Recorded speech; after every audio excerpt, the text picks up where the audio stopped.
सुनो सुनो सुनो, सभी ग्रामवासियों को सूचना दी जाती है कि हमारे राष्ट्रीय वृक्ष माध्यमिक विद्यालय सेठपुर बड़ौली में 16/10/2019 को सुबह 11 बजे ग्राम सभा की बैठक होने जा रही है।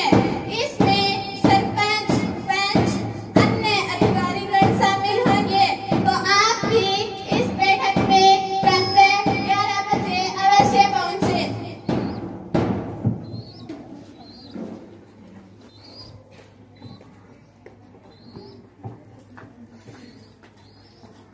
राम राम सरपंच साहब। राम राम। क्या आपको पता है कि आज ग्राम सभा की बैठक हो रही है और उसकी मुनादी तो चौकीदार ने करवा दी और पोस्टर भी लगाए हैं? नहीं, हमें नहीं पता चला। हमने चौकीदार को मुनादी करते हुए नहीं सुना और ना ही पोस्टर हमें दिखाई दिया। उसे कैसे पता होगा? ये तो कल भट्टू गई हुई थी, वे सामने खंबे में पोस्टर लगे हुए देख लेना। हम जरूर आएंगे। क्या हम अपने घर वालों को भी साथ लाएं? हाँ, उन्हें भी साथ ला सकते हो, उन्हें भी पूरा हक है।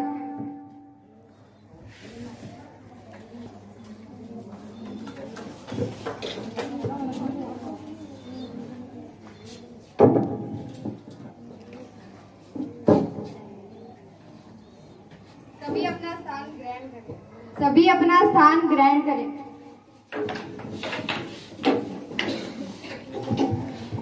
ग्राम सभा के सम्मानित सदस्यों और कर्मठ अधिकारीगण, आप सभी का यहाँ पहुँचने पर मैं हार्दिक अभिनंदन करती हूँ कि आपने अपना कीमती समय निकालकर यहाँ उपस्थित हुए हो।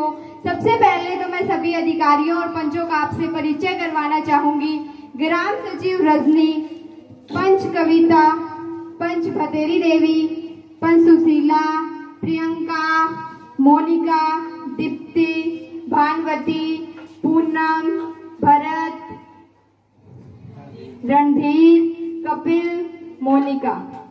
आंगनवाड़ी सुपरवाइजर कुसुम जी, थानेदार रानी, एसडीओ बिजली विभाग ज्योति, एडीओ पुष्पा जी, डॉक्टर रितु जी, बैंक मैनेजर कांता जी, प्रधानाचार्य पूनम जी, पटवारी रविंदर जी, पशु चिकित्सक संजय जी, एसडीओ पंचायती राज विभाग अमित जी। प्रिय महानुभाव, मेरा यह फर्ज बनता है कि आपको पंच अजब सिंह के निधन की सूचना दूं। वे बहुत ही मिलनसार, सहनशील व्यक्ति थे।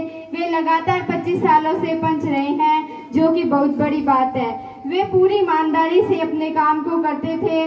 वे बहुत ही, जिनके योगदान को भुलाया नहीं जा सकता। मैं परमपिता परमात्मा से प्रार्थना करती हूँ, वह पूरी ग्राम पंचायत व ग्राम सभा की ओर से भी मेरी विनती कि भगवान उन्हें अच्छी जगह जन्म दे। अजब सिंह का हमारे परिवार से आत्मीय लगाव था। उनकी एक यही सोच थी कि गांव का विकास और भाईचारा बना रहे। उनकी मृत्यु हमारे परिवार के लिए व्यक्तिगत क्षति है। मैं भगवान से यही प्रार्थना करती हूँ कि उनको अच्छी जगह जन्म दे। सभी सदस्य 2 मिनट का मौन रखेंगे।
जो पहली बैठक हुई थी उसकी कार्यवाही के मुख्य बिंदु पंच भतेरी देवी बताएंगे।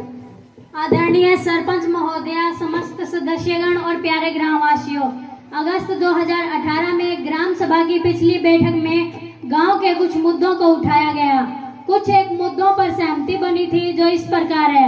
स्कूल के पास के जोहर से पानी निकालकर उसकी खुदवाई करवाना और उसके चारों ओर चारदीवारी बनवाना, बाबा रामदेव मंदिर वाली गली को पक्का करवाना, पशु अस्पताल में पानी की डिग्गी बनवाना, विद्यालय में विद्यार्थियों की गैर हाजिरी को कम करवाना, गांव में सिलाई सेंटर खुलवाना, कूड़ा करकट के लिए गांव व स्कूल में डस्टबिन रखवाना, बीपीएल कार्ड धारकों के लिए प्रधानमंत्री आवास योजना के तहत मकान बनाने के लिए सहायता राशि देना, बस अड्डे व हरिजन मोहल्ले के पास सार्वजनिक शौचालय का निर्माण करवाना। आदरणीय साथियों, जैसा कि पंच पतेरी देवी ने बताया, मैं उस पर अपने विचार व्यक्त करना चाहती हूँ। जो विद्यालय के पास जो जोड़ है उसमें से मिट्टी निकलवा दी गई है और चारदीवारी का निर्माण बाकी है, वह जल्द ही पूरा होगा। बाबा रामदेव वाली गली पक्की करवा दी गई है, उसके दोनों तरफ नालियों का निर्माण बाकी है, वह भी जल्द ही पूरा करवाया जाएगा।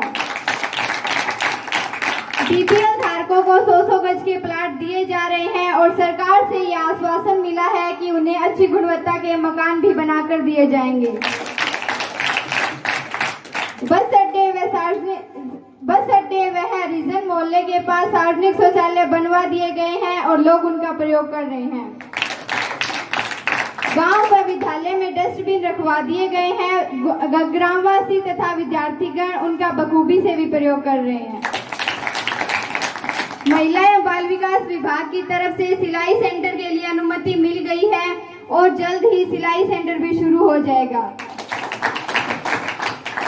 आज संयोग से विद्यालय में ही ग्राम सभा की बैठक हो रही है। सारा स्टाफ सदस्य भी यहाँ मौजूद है और विद्यार्थीगण स्वयं इस बात में गवाही दे रहे हैं कि पिछले साल की अपेक्षा इस साल कम बच्चे गैर हाजिर हो रहे हैं। सरपंच महोदया, तालाब की खुदाई तो करवाई, लेकिन वह मिट्टी ठेकेदार ने बेच दी। यदि वह मिट्टी गांव की फिरनी व विद्यालय के मैदान में डाल दी जाती तो ज्यादा बेहतर होता। यदि ऐसी बात है तो 1-2 दिनों में ठेकेदार को पंचायत घर में बुलाकर उस पर जुर्माना लगाया जाएगा और भविष्य में कोई ठेका नहीं दिया जाएगा और जो जुर्माने से धनराशि प्राप्त होगी उसे विद्यालय में लगाया जाएगा। आदरणीय सरपंच महोदया, पशु अस्पताल में सारा दिन डॉक्टर खाली बैठे रहते हैं। वो पशुओं को उनके घर जाके भी देख सकते हैं। कई बार पशु अचानक से बीमार हो जाते हैं, इसलिए वो चलकर अस्पताल नहीं जा सकते। आज ग्राम सभा यह प्रस्ताव पास करती है कि जो पशु चिकित्सक है उन्हें घर में जाकर पशुओं को देखने के लिए अनिवार्य किया जाता है।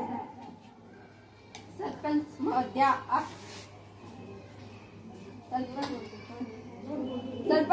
आपने हरिजन मोहल्ले व बस अड्डे पर सार्वजनिक शौचालय तो बनवा दिए, लेकिन उनकी साफ सफाई व देखभाल न के बराबर है, जिसके कारण सारा पानी रास्ते में खड़ा हो जाता है और आम जनता को बहुत सारी परेशानियां होती है।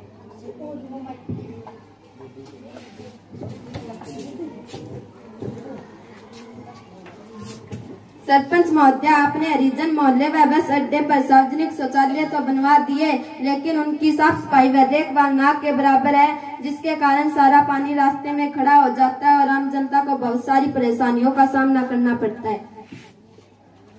गांव में 4 सफाई कर्मचारी लगाए गए हैं, लेकिन उनमें से एक को स्पेशल इस काम के लिए लगाया जाता है। वार्ड पंच प्रियंका को इसकी जिम्मेवारी दी जाती है और वह इसकी रिपोर्ट मुझे देगी। जी सरपंच साहब। अब ग्राम सचिव आय व्यय का ब्यौरा देंगे। आदरणीय सरपंच महोदय व प्यारे ग्रामवासियों, पिछले साल जिन साधनों से आमदनी हुई है वो इस प्रकार है। सामलात भूमि ठेके पर देने से आमदनी 5 लाख रुपए, दोनों तालाबों के मछली पालन के ठेके से आमदनी 1 लाख रुपए, दुकानों का किराया 1 लाख रुपए, शराब के ठेके से आमदनी 1 लाख रुपए, सरकारी ग्रांट 10 लाख रुपए, अनुदान 40 लाख रुपए, जिला परिषद से अनुदान 10 लाख रुपए, कुल योग 68 लाख रुपए। खर्चा: जोड़ की मिट्टी निकलवाने का खर्चा 2 लाख रुपए, मंदिर वाली गली पक्की करवाने का खर्चा 4 लाख रुपए, सिलाई सेंटर के निर्माण का खर्चा 10 लाख रुपए, बस अड्डे व हरिजन मोहल्ले शौचालय निर्माण का खर्चा 4 लाख रुपए, पशु अस्पताल में पानी की डिग्गी बनवाने का खर्चा 2.5 लाख रुपए, डस्टबिन लगवाने का खर्चा 50,000 रुपए, सौर ऊर्जा लगवाने का खर्चा 10 लाख रुपए, कुल खर्चा हुआ 33 लाख रुपए। ग्राम पंचायत में शेष धनराशि 35 लाख रुपए। प्रिय ग्रामवासियों, जो ग्राम सचिव ने आय व्यय का ब्यौरा दिया है, क्या आप उससे सहमत हैं? अब लेखा परीक्षण रिपोर्ट की जानकारी ग्राम सचिव देंगे। आदरणीय सरपंच महोदय व ग्रामवासियों, पिछले साल के रिकॉर्ड का जो ऑडिट हुआ था वो सारा लेन देन व लेखा जोखा सही पाया गया है और कोई ऑडिट ऑब्जेक्शन नहीं लगा।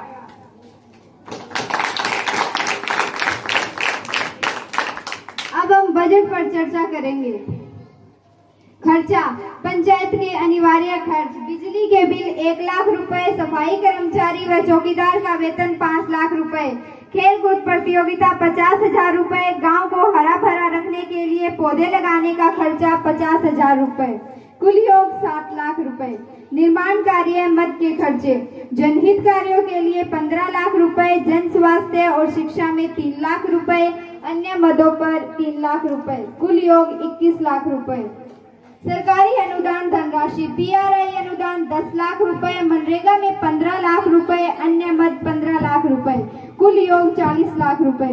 ऋण एवं अग्रिम भुगतान, ऋण की किस्त 1 लाख रुपए, अंशदान स्कीम 2 लाख रुपए और बजट अनुमान वर्ष 2019-20 जो आमदनी हुई थी वो। ग्राम पंचायत के अपने स्रोतों से आए, श्यामलाल भूमि का ठेका 8 लाख रुपए, वृक्षों से आए 8 लाख रुपए, मछली पालन के तालाबों से 2 लाख रुपए, दुकानों का किराया 1 लाख रुपए, गोबर की खाद व मेलों से आए 1 लाख रुपए, शराब के ठेकों से आए 2 लाख रुपए, कुल आय 22 लाख रुपए। सरकारी अनुदान, PRI धनराशि 30 लाख रुपए, मनरेगा 40 लाख रुपए, अन्य अनुदान शून्य, योग 70 लाख रुपए, ऋण शून्य, अंशदान व स्कीम CD अनुदान 1 लाख रुपए, दान स्कूल भवन के लिए 8 लाख रुपए, खेलों के लिए 2 लाख रुपए, अन्य 3 लाख रुपए, कुल योग 13 लाख रुपए। वित्त वर्ष 2019-20 की अनुमानित आय 1 करोड़ 6 लाख रुपए, खर्चा हुआ 71 लाख रुपए, बकाया धनराशि 35 लाख रुपए। अब हम गांव की भावी विकास योजनाओं पर चर्चा करेंगे। ग्रामवासी कृपया शांति बनाए रखें और अपनी अपनी समस्याएं बताएं। सरपंच महोदय, मैं अपनी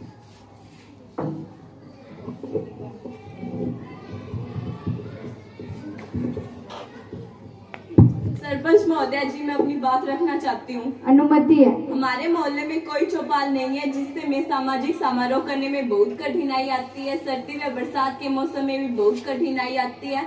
अतः मेरा आपसे नम्र निवेदन है कि ग्राम सभा में प्राथमिकता से विचार करके हमारे मोहल्ले में चौपाल का निर्माण करवाया जाए। सरपंच महोदय, मैं अपना पक्ष रखना चाहती हूँ। अनुमति। सबसे पहले मैं सरपंच महोदय का धन्यवाद करना चाहती हूँ कि उन्होंने ग्राम सभा की बैठक बुलाई तथा मुझे बोलने का मौका दिया। मेरा आपसे अनुरोध है कि हमारे गांव के बच्चों का खेल की तरफ काफी रुझान है और हमारे विद्यालय के प्राचार्य को भी खेलों में बहुत दिलचस्पी है। उन्होंने अपनी मेहनत से हरा भरा फुटबॉल का ग्राउंड बनवाया है तथा यहाँ पर राज्य स्तरीय लड़कियों का अंडर 17 सुब्रतों का सफल आयोजन किया गया है, जिससे कि पूरे हरियाणा के खिलाड़ियों ने सराहना की है। मेरी आपसे मांग है कि गांव में जल्दी से जल्दी खेल स्टेडियम बनवाया जाए ताकि गांव के सभी बच्चे विभिन्न गतिविधियों में भाग लेकर गांव का नाम रोशन कर सके। सरपंच महोदय, मैं अपनी बात रखना चाहती हूँ। अनुमति है। हमारे गांव का गंदा पानी जोहड़ में आता है जो पशुओं के पीने योग्य नहीं है और बहुत सी मछलियां मर रही है। यह गांव का आर्थिक नुकसान है। गांव का नुकसान रोकने के लिए गांव में 100 गड्ढे बनवाए जाएं, जिससे हमारे गांव में साफ सफाई रहेगी और तालाब के चारों ओर पेड़ पौधे लगवाने चाहिए। ग्राम सचिव जी जो ग्रामवासियों ने योजनाएं सुझाई है, कृपया बताएं।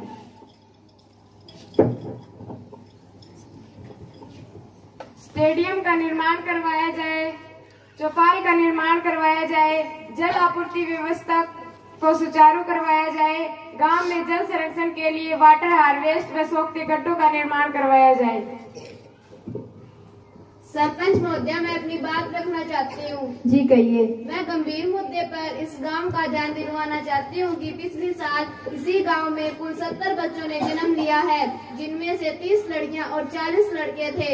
इसी साल भी इसी गांव में कुल 58 बच्चों ने जन्म लिया है, जिनमें से 27 लड़कियां और 31 लड़के थे। यह इतना लिंग अनुपात किस लिए है? यह तो चिंता का विषय है। आंगनवाड़ी सुपरवाइजर कुसुम हमारे बीच में है, मौजूद है, कृपया अपना पक्ष रखें। माननीय सरपंच महोदया और ग्रामवासियों, यह वाकई में गंभीर मुद्दा और समस्या है, लेकिन पिछले साल की तुलना में इस अंतर में काफी बदलाव हुआ है और सरकार की योजनाओं का इसमें सकारात्मक प्रभाव देखने को मिल रहा है। लेकिन हमारा इलाका राजस्थान की सीमा के पास होने के कारण भी भ्रूण हत्या से इनकार नहीं किया जा सकता, इसलिए निगरानी समिति गाँव में बनाई जाए तो अच्छा रहेगा। एक निगरानी समिति अभी बना देते हैं, उसकी अध्यक्षता मोनिका महिला पंच होगी। जी सरपंच महोदया। अगर एक एएनएम कार्यकर्ता साथ लेंगे तो अच्छा रहेगा। ठीक है। निगरानी समिति अपनी ड्यूटी बखूबी से निभाएंगी, यही मेरी आशा और उम्मीद है। सरपंच महोदया, मैं अपनी बात रखना चाहती हूँ। जी अनुमति है। मैं अपने गांव में जो नशा लगातार फैल रहा है उस पर ध्यान दिलाना चाहती हूँ। हमारे गांव के ज्यादातर युवा चिट्टा खाने के शौकीन हो चुके हैं। उनका और उनके परिवार का भविष्य अंधकार में होने जा रहा है। आजकल के अनेक युवा नशे की दलदल में फंसे जा रहे हैं। उन पर कड़ी से कड़ी कार्रवाई की जानी चाहिए ताकि नशे को रोका जा सके। मेरी ग्रामवासियों से प्रार्थना है कि वे अपने बच्चों की संगति का ध्यान रखें और गांव में जो नशे के सौदागर आते हैं उनको पकड़वाने के लिए मौजूद लोगों की समिति बनाई गई है, जो समय समय पर पुलिस प्रशासन को सूचना देती है। सरपंच महोदया, हमारे फतेहाबाद की पुलिस मुखिया नशा मुक्त जिला बनाने के लिए दिन रात एक किए हुए हैं। उन्होंने चिट्टा तथा अन्य मादक पदार्थों की सप्लाई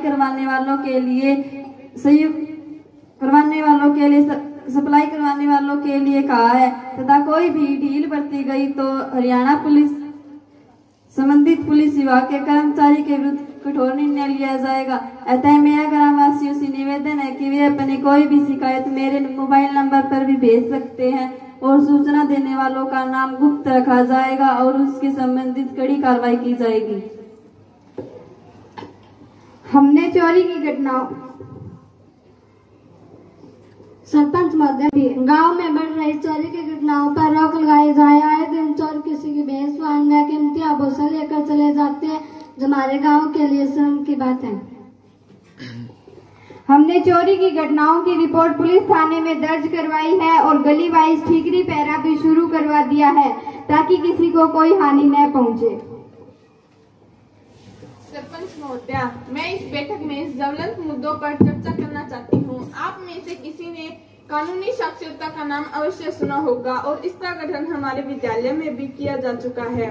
हमारे विद्यालय में बच्चों को समय समय पर शिक्षकगण व बाहर से आए हुए एडवोकेट द्वारा प्रतियोगिताओं के माध्यम से जानकारी देते रहते हैं। यह कार्यक्रम 6 मार्च 2005 से पूरे राष्ट्र के सभी विद्यालयों में चलाया जा रहा है। पंच महोदया, इसका उद्देश्य क्या है? इसका प्रमुख उद्देश्य बच्चों को सही कानूनी जानकारी देना है, जैसे दहेज प्रथा, घरेलू हिंसा और भ्रूण हत्या। दहेज प्रथा, बाल विवाह पर 3 से 5 साल की सजा का प्रावधान है और कन्या भ्रूण हत्या पर भी कठोर सजा का प्रावधान है। महिलाएं पुलिस थाने में भी अपने आप को असुरक्षित महसूस करती हैं। वह अपने कानूनों को जानकर भी कुछ नहीं कर सकती। बहन जी, आपकी बात सही है, पर अब सरकार ने महिला पुलिस थाने भी खोल दिए हैं। आप चाहो तो महिला पुलिस घर जाकर आप अपने बयान दर्ज करवा सकती हैं। धन्यवाद पंचायत। इस मिशन के तहत बच्चों को उनके अधिकारों और कर्तव्यों की जानकारी दी जाती है। बाल संरक्षण अधिनियम के तहत जानकारी दी जाती है। शिक्षा अधिकार अधिनियम में 7 से 14 साल के प्रत्येक बच्चे को अनिवार्य और निःशुल्क शिक्षा देने का प्रबंध किया गया है। क्या इसमें विकलांगों के अधिकारों की जानकारी दी जाती है? इसके बारे में हमें बताएं।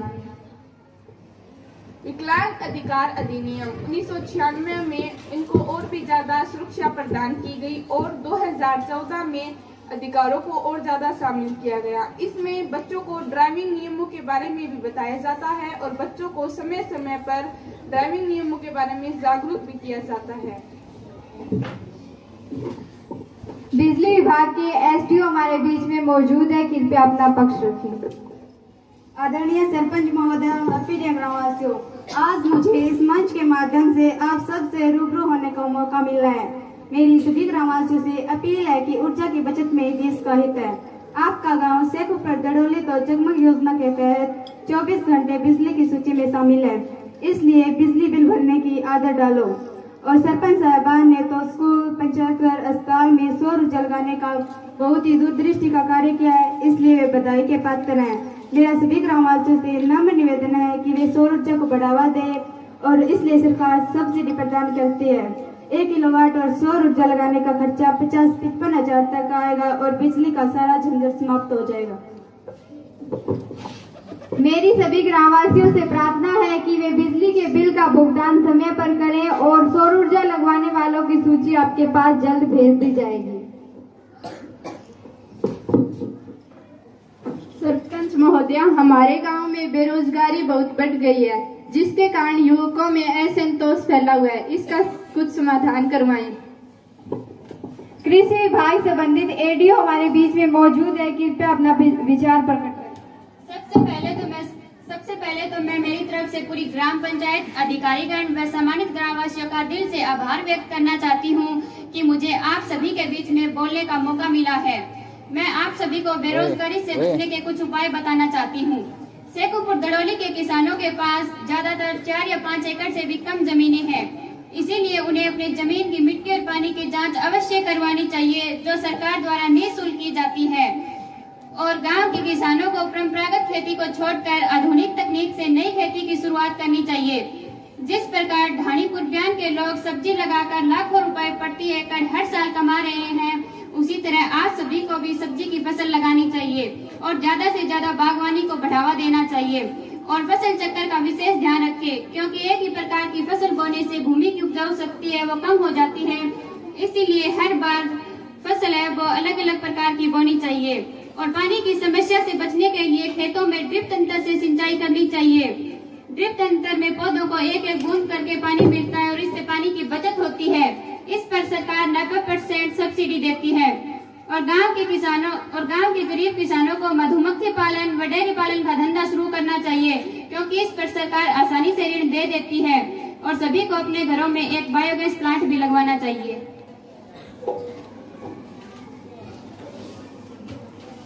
सरपंच महोदय, आपकी बात बिल्कुल सही है। जहाँ देखो हर कोई बीपी, कैंसर, हार्ट अटैक जैसी बीमारियों से परेशान है। पहले तो कैंसर अमीर लोगों को ही होता था, लेकिन अब कैंसर गांव में होना आम बात हो गई है। इसलिए कुछ सुझाव बताएं। डॉक्टर रितु जी हमारे बीच मौजूद है, कृपया अपना पक्ष रखें। सबसे पहले मैं सरपंच साहब का धन्यवाद करना चाहूंगी कि जिन्होंने मुझे यहाँ बोलने का मौका दिया और जिन्होंने ने भी ये क्वेश्चन उठाया है कि हम बीमार क्यों होते हैं। बीमार होने का मेन रीजन तो यही है कि हमारा खान पान ही कुछ ऐसा हो गया है। आज हम जंक फूड बहुत ज्यादा मात्रा में कर रहे हैं, जैसे कि बर्गर, चाउमीन, पिज्जा, ये ना खाएं क्योंकि ये बहुत हानिकारक है। और इससे बेहतर होगा कि आप अपने घर में बना सादा खाना ही खाएं, वो आपके लिए ज्यादा बेहतर होगा। और मैं अब आपको फसलों के बारे में बताऊंगी कि आज हम अपने खेतों में रसायनों, कीटनाशकों का प्रयोग बहुत ज्यादा मात्रा में कर रहे हैं और वो हमारे लिए बहुत हानिकारक है। इससे बेहतर है कि हम अपने खेतों में गोबर की खाद का ज्यादा उपयोग करें, इसलिए फसलें बेहतर होगी। और मेरी आपसे एक विनती है कि आप अपने आसपास ज्यादा से ज्यादा पेड़ पौधे लगाएं, ताकि हमें अच्छी वायु मिल सके और हम स्वस्थ रह सके। और आप अपने घर में तनाव मुक्त माहौल बनाएं, यही मेरी आपसे विनती है।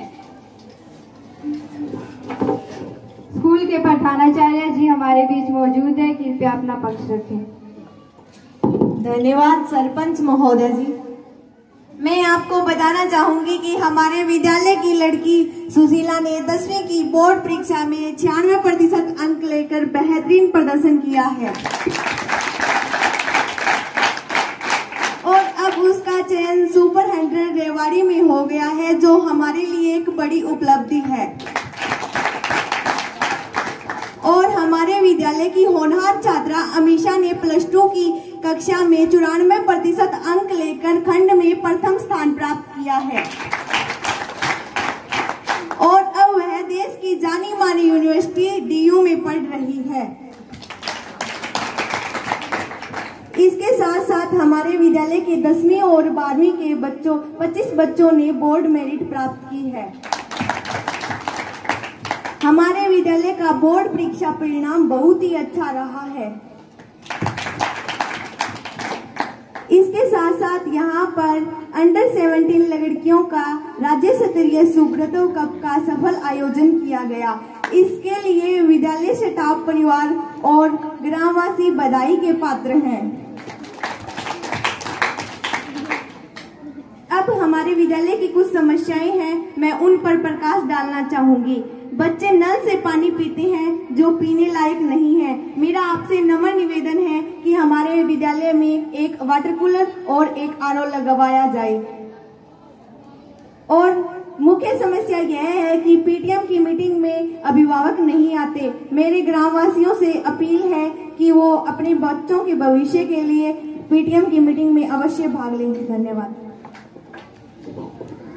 प्रधानाचार्य महोदय जी, हम आपकी मांगों का प्राथमिकता से हल करने का प्रयत्न करेंगे। अब पटवारी जी रविंदर हमारे बीच मौजूद है, कृपया अपना पक्ष रखें। सबसे पहले मैं सरपंच महोदय का धन्यवाद करना चाहता हूं कि आज उन्होंने मुझे यहाँ बोलने का अवसर प्रदान किया। मैं आपके गांव में पटवारी के पद पर कार्यरत हूँ। मेरा 9 से 5 बजे तक ऑफिस में कार्य रहता है। इस कार्य के दौरान यदि किसी व्यक्ति को मेरे साइन की जरूरत होती है तो मैं साइन कर देता हूँ। उस समय मेरी यही भावना रहती है कि मेरी वजह से किसी का कोई काम न रुके। और यदि किसी को मेरे पास भूमि का सारा एजेंडा है, यदि किसी किसान को जमीन के बारे में कोई समस्या उत्पन्न होती है तो मेरे पास आती है, मैं उनकी समस्या का समाधान करता हूँ। पशु चिकित्सक संजय जी अपनी बात रखें। ग्राम पंचायत में उपस्थित सरपंच साहिबान एवं ग्राम सचिव और अन्य पंच साहिबान और अन्य अधिकारियों का हार्दिक अभिनंदन करता हूं, जो कि मुझे पंचायत में बोलने का अवसर मिला। मैं गांव से पटरौली में पशु चिकित्सक हूँ कि हम हर घर कैल्शियम बांटते हैं और पशुओं का इलाज करते हैं और पशुओं का फ्री बीमा करते हैं और हम सीधा फोन पर ही लोगों को जानकारी देते हैं और लोगों को आने में कोई कठिनाई नहीं होती। SDO पंचायती राज विभाग के अमित जी अपना पक्ष रखें। सरपंच साहब को प्रणाम करना चाहता हूँ कि मुझे आज इस पंचायत समिति में बोलने का अवसर मिला। हमने पंचायत समिति में ऐसे अनेक कार्य किए हैं कि गांव में पुस्तकालय बनवाया गया, गांव में शौचालय बनाए गए, गांव की सभी गलियां पक्की करवाई गई और गांव में रोशनी का प्रबंध व कैमरे लगवाए गए और गांव के सरकारी स्कूल व अस्पताल के चारों तरफ 4 दीवारी बनाई गई और गांव के युवकों के लिए खेल का मैदान बनाया गया और चारों तरफ हरे भरे पेड़ पौधे लगाए गए। धन्यवाद। अब दस्तावेजों की जांच करेंगे। 15 दिन पहले जो 3 लोगों ने नोटिस भेजे थे वे अपने दस्तावेजों की जांच कर लें।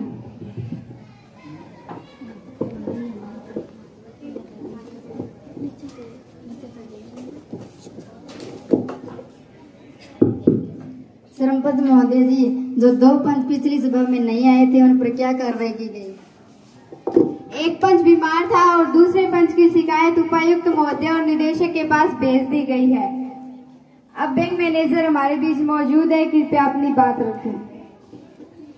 मुझे अभी सूचना मिली है कि मैं भट्टू PNB बैंक में बैंक मैनेजर होने के नाते आपके गांव में जो PNB की शाखा खुल रही है उसका संचालन मेरी देखरेख में होगा।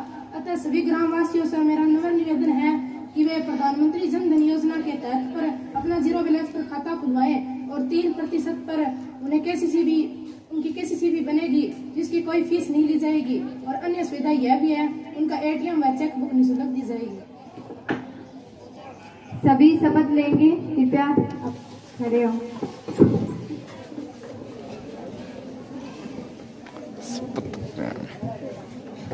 हम सभी यह शपथ लेते हैं कि अपने आसपास के वातावरण को साफ एवं सुथरा रखेंगे। विद्यालय व गांव में भी साफ सफाई रखेंगे।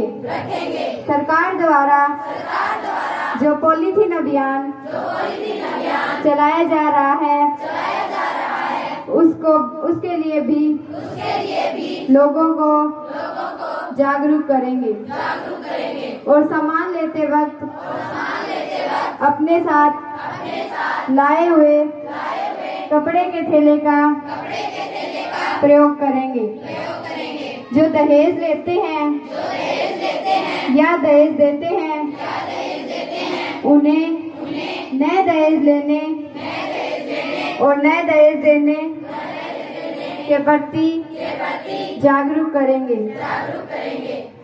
भ्रूण हत्या न करने का संदेश फैलाएंगे। धन्यवाद। अब मेरी सभी ग्रामवासियों से अपील है कि वे गांव में भाईचारा बनाए रखें और सभी मिलजुल कर काम करें। गांव में भाईचारा ही सब कुछ है। जब गांव में अगर भाईचारा होगा तो सभी मजबूती से काम कर सकेंगे और एकता में बल है, इसलिए सभी एक दूसरे के काम में हाथ बंटवाएं। धन्यवाद। जय हिंद, जय भारत।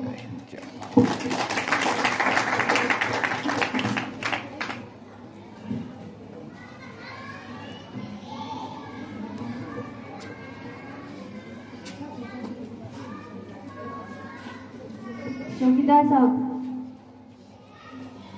ग्राम सचिव आए हैं, पानी वगैरह।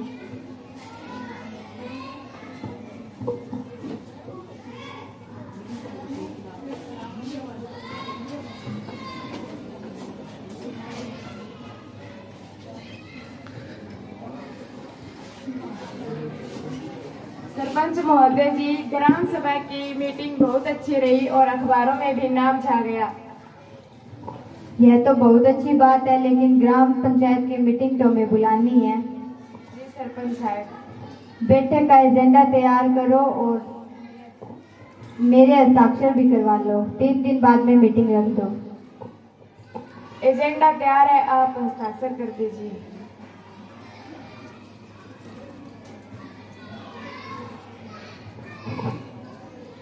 इस एजेंडे की एक प्रति सभी पंच साथियों को भेज दो। जी सरपंच महोदय।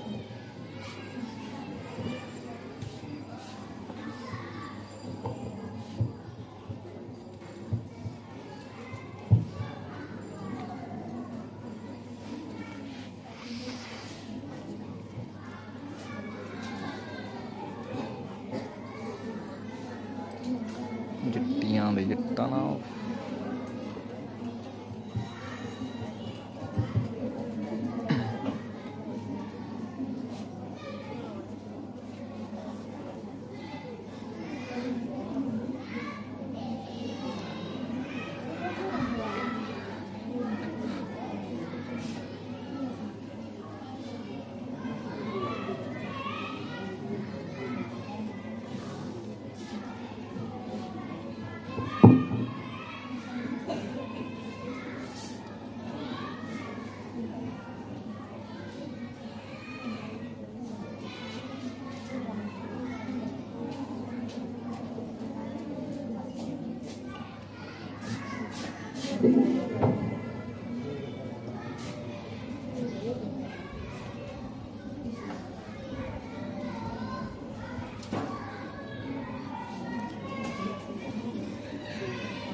सरपंच महोदय जी, सबकी हाजिरी लग गई है।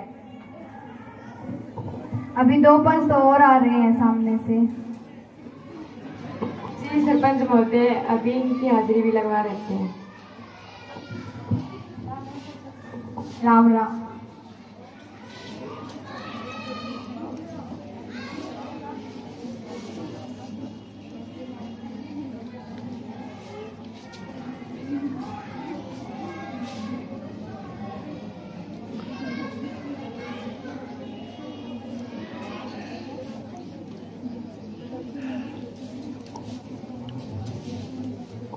सरपंच महोदय जी, बैठक का कोरम पूरा हुआ। क्या सभी पंच साथियों की हाजिरी लग गई? बैठक की कार्यवाही शुरू करें। उपस्थित सभी पंच साथियों और ग्राम सचिव, आप सभी का यहाँ पहुँचने पर मैं हार्दिक अभिनंदन करती हूँ। ग्राम पंचायत की ग्राम सभा में जो मुद्दे उठे थे उन पर चर्चा करेंगे। सर्वप्रथम विद्यालय में वाटर कूलर लगवाने का आदेश देते हैं। क्या आप इससे सहमत हैं? हाँ, हम सहमत हैं। जल आपूर्ति व्यवस्था सुचारू की जाएगी। पूरे गांव में सोखते गड्ढे बनवाए जाएंगे। चौपाल का निर्माण करवाया जाएगा। ग्राम सचिव जी, प्रस्ताव लिख लीजिए। प्रस्ताव लिख लिए गए हैं। जो इस प्रस्ताव के समर्थन में है वे कृपया हाथ ऊपर करें अपना। सभी का बहुत बहुत धन्यवाद। प्रस्ताव सर्वसम्मति से पास माना जाता है। सभी साथियों का बहुत बहुत धन्यवाद।